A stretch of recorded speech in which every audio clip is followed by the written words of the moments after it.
Good morning, students. Last day we have finished chapter 2, that is inside our earth.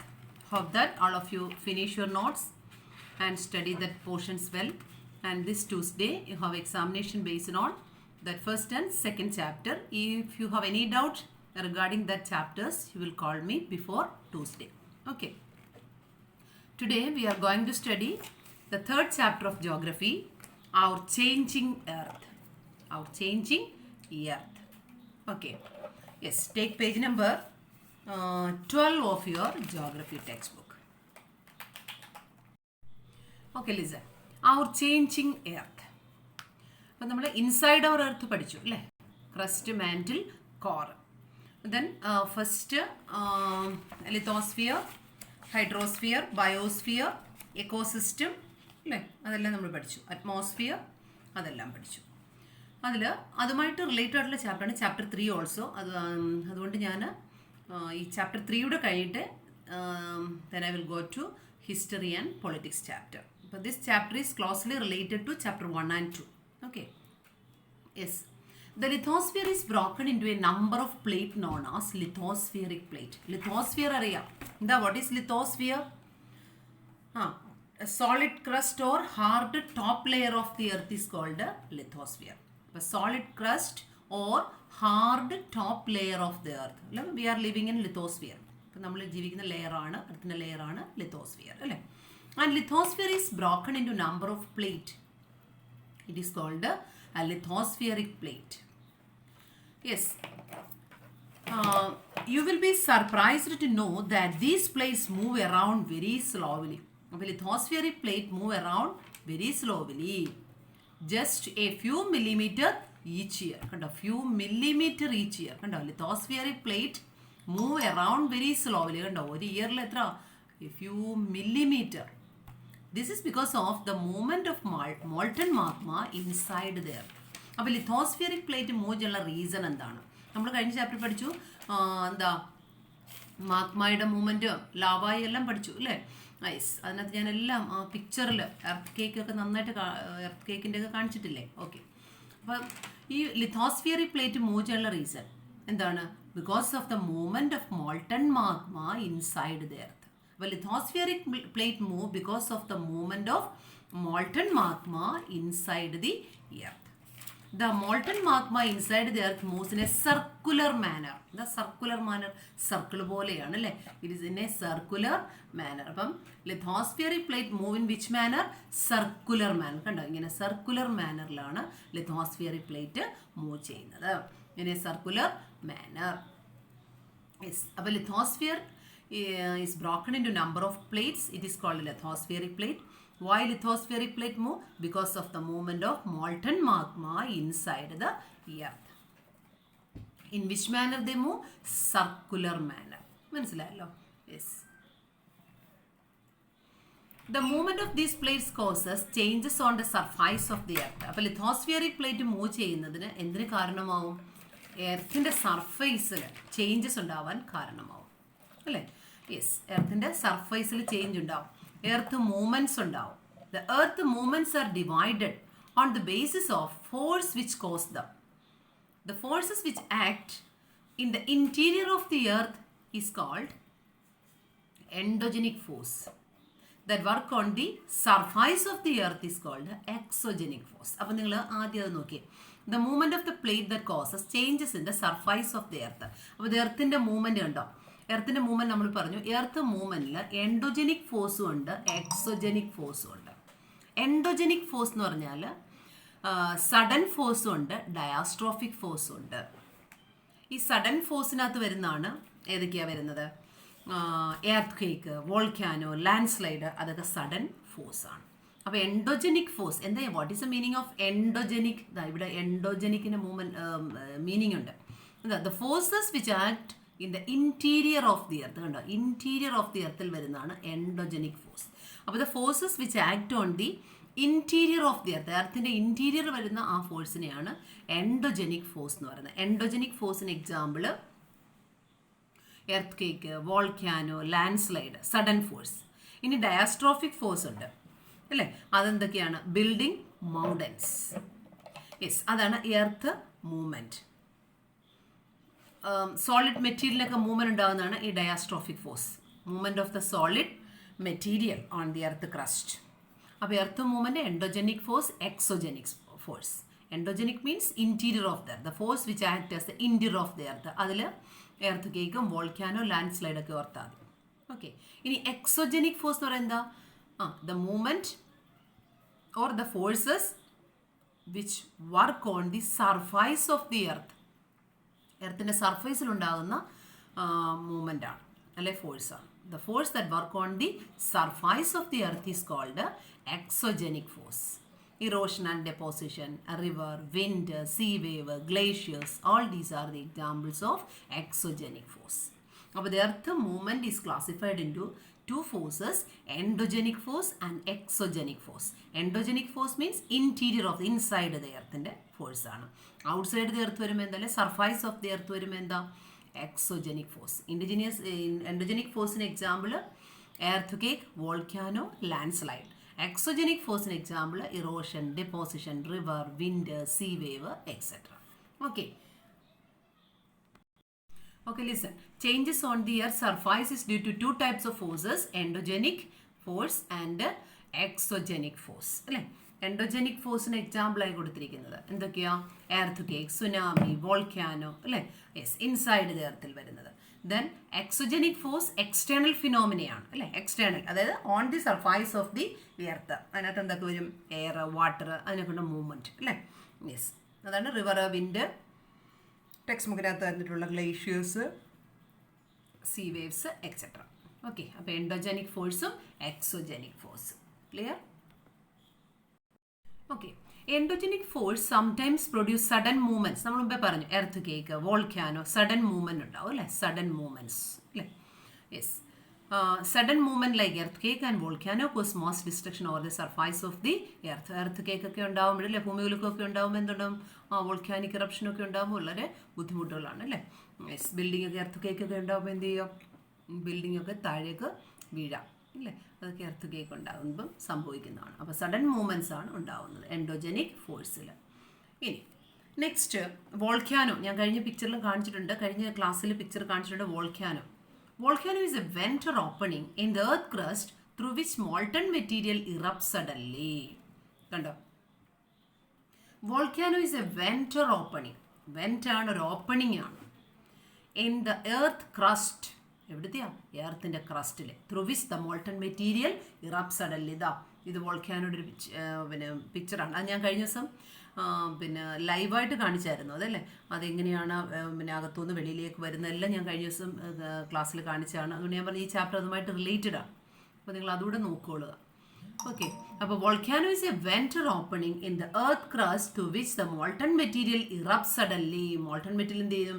Erupt suddenly. അതാണ് volcano. It is a vent or opening through which the molten material erupt suddenly. കണ്ടോ? Volcano, mantle, crust, കണ്ടില്ലേ? ഇവിടെ mantle, crest എല്ലാം ഉണ്ട്.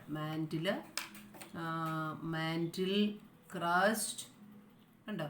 ഇതെല്ലാം ഉണ്ട്. It is a vent, ഒരു opening ആണെന്നാണ് പറഞ്ഞില്ലേ? ലാവ വരുന്നു, മാഗ്മ വരുന്നു. Okay, yes, gases and ash, അതെല്ലാം പറയുന്നുണ്ട്. അതാണ് വോൾക്കാനോ. അപ്പോൾ it is a vent or opening through which the molten material erupt suddenly. ആ വേർഡ് ഒറിജിനും നോക്കുക. എൻഡോ മുമ്പേ നമ്മൾ പറഞ്ഞു ഇൻസൈഡ് ദ എർത്ത്, അല്ലേ? Exo means outside, endogenic, exogenic. Genic means origin. അപ്പോൾ ഇൻസൈഡിൽ നിന്ന് വരുന്നത് എൻഡോജനിക്, എക്സോജനിക് ഔട്ട്സൈഡിൽ നിന്ന് വരുന്നത്, അല്ലേ? When lithospheric plate move, the surface of the earth vibrate. അപ്പോൾ ലിത്തോസ്ഫിയറിക് പ്ലേറ്റ്, ഞാൻ പറഞ്ഞു earth is made up of several plate, അല്ലേ? അതാണ് lithospheric plate. Lithosphere is made up of several plate. ഈ പ്ലേറ്റിൽ മൂവ്മെൻറ്റ് ഉണ്ടാകുമ്പോൾ surface of the earth vibrate. എർത്തിൻ്റെ surface vibration ഉണ്ടാവും. അതാണ് ആക്ച്വലി എന്ത്? ഈ വൈബ്രേഷനാണ് എർത്ത് കേക്ക് എന്ന് പറയുന്നത്. ഭൂമി കുലുക്ക്, അതാണ് എർത്ത് കേക്ക്. അപ്പോൾ ലിത്തോസ്ഫിയറിക് പ്ലേറ്റിൻ്റെ മൂവ്മെൻ്റ് ആണ് എർത്ത് ക്രസ്റ്റിനെ എന്ത് ചെയ്യുന്നത്? വൈബ്രേറ്റ് ചെയ്യിക്കും, അല്ലേ? അപ്പോൾ surface of the earth vibrate. That vibration is called എന്താ? Earthquake. These vibrations can travel all round the earth എന്നാണ് പറഞ്ഞത്. അപ്പോൾ when lithospheric plate move, the surface of the earth vibrate.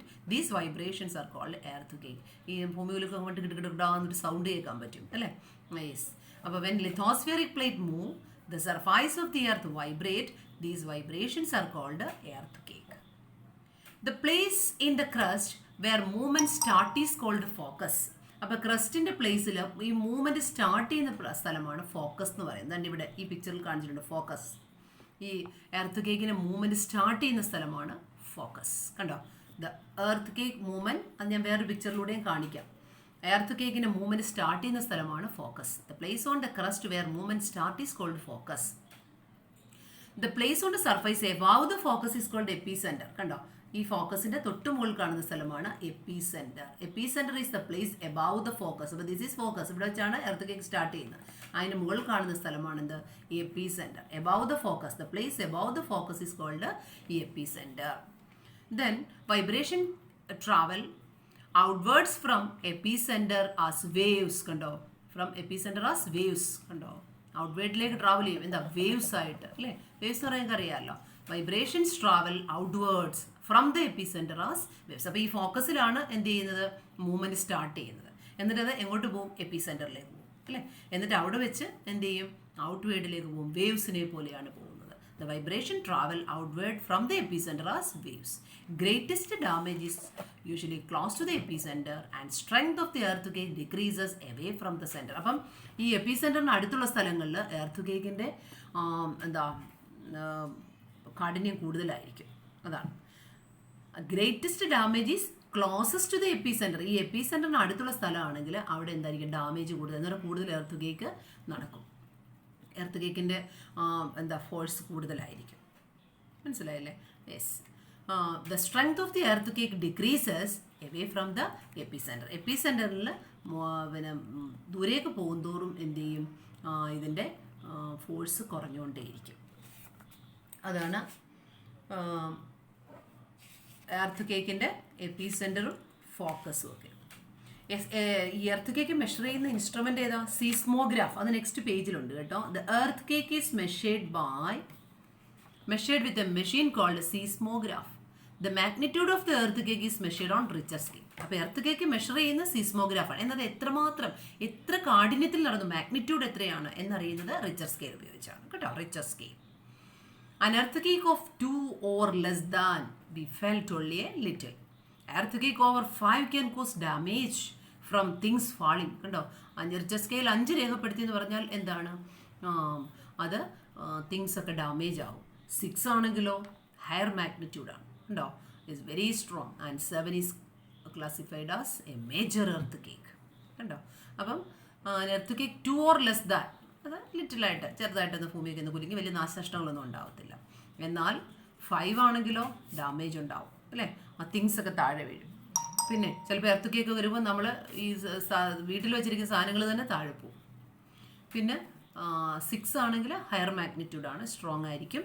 7 ആണെങ്കിൽ മേജർ എർത്ത് കേക്ക് എന്നറിയപ്പെടും. റിച്ചർ സ്കെയിലാണ് അതിൻ്റെ magnitude അളക്കുന്നതാണ് richer scale. അപ്പോൾ ഇങ്ങനെ ചോദിക്കാൻ പരീക്ഷയ്ക്ക് എന്താ?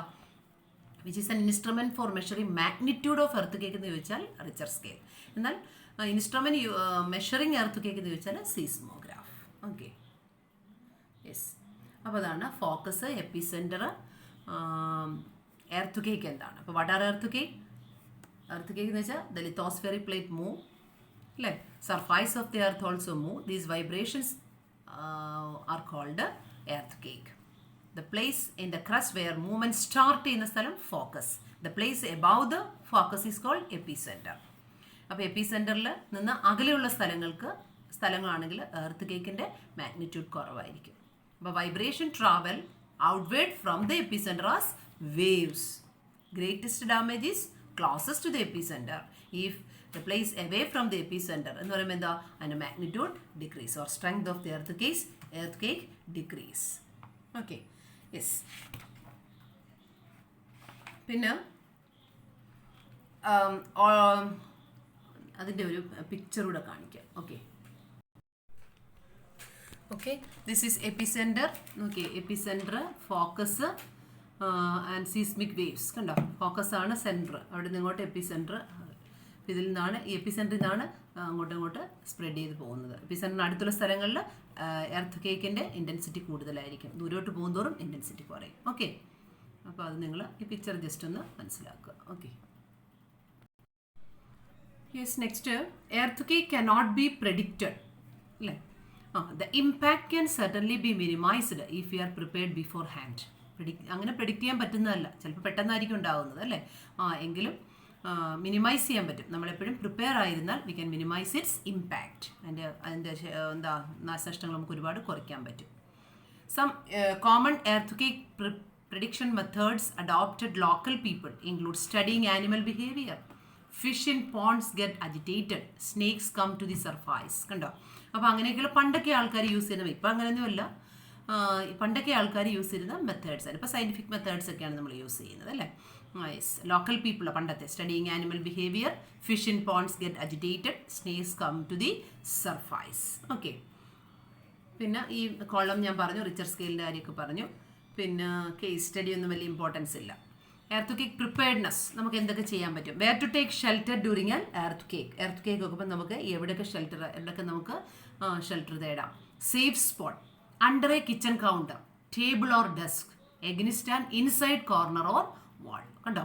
Under a kitchen counter or table or desk, against an inside corner or wall. കണ്ടോ? അങ്ങനെയൊക്കെ ഉള്ളിടത്ത് നമുക്ക് സേഫ് ആയിട്ടുള്ള സ്പോട്ട് തിരഞ്ഞെടുക്കാം. പിന്നെ സ്റ്റേ അവേ ഫ്രം, എവിടെ നിന്ന് മാറി നിൽക്കണം. Fireplace, area around chimney, windows that shatter including mirrors and picture frames. കണ്ടോ? എന്തെങ്കിലും പൊട്ടി വീഴാനൊക്കെ സാധ്യതയുള്ള ഏരിയയിൽ നിന്നൊക്കെ മാറി നിൽക്കണം. ചിലപ്പോൾ എർത്ത് കേക്കൊക്കെ വരുമ്പോൾ താഴെ വന്ന് അതൊക്കെ വീണ് നമുക്ക് അപകടങ്ങളൊക്കെ പറ്റാം. ബി പ്രിപ്പയർഡ്, എങ്ങനെയാണ് പ്രിപ്പയർ ആവുന്നത്. Spread awareness among your friends and family members and face any disaster confidently.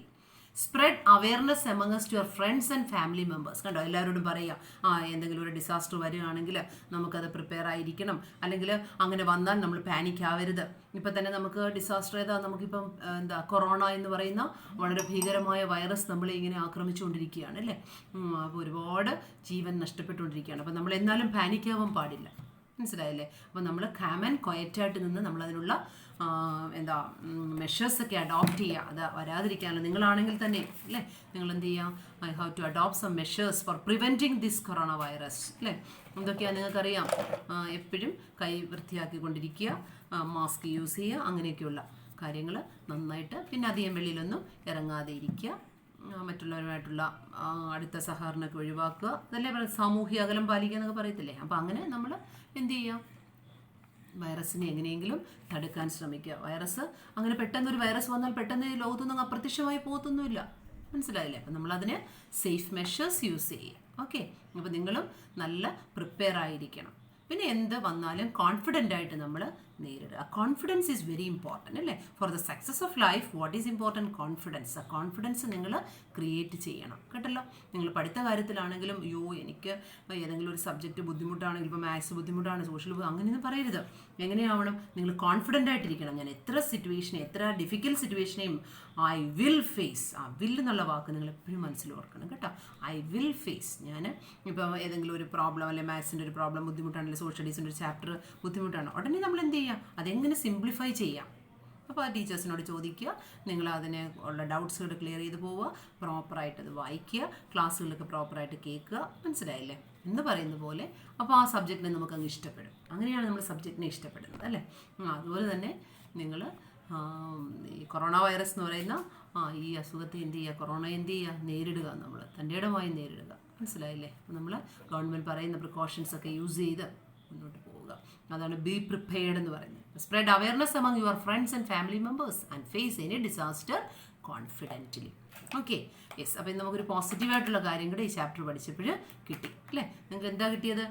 എല്ലാ കോൺഫിഡൻസ് ആയിട്ട് എന്തിനേയും നേരിടണം എന്നൊരു പോയിൻ്റൂടെ കിട്ടി. അപ്പോൾ അങ്ങനെ നിങ്ങളുടെ ജീവിതത്തിൽ നിങ്ങൾ എല്ലാത്തിനെയും കോൺഫിഡൻറ്റോടുകൂടി നേരിടുക എന്ന് പറഞ്ഞുകൊണ്ട് ഇന്നത്തെ ക്ലാസ് നമുക്ക് നിർത്താം. Okay, thank you students.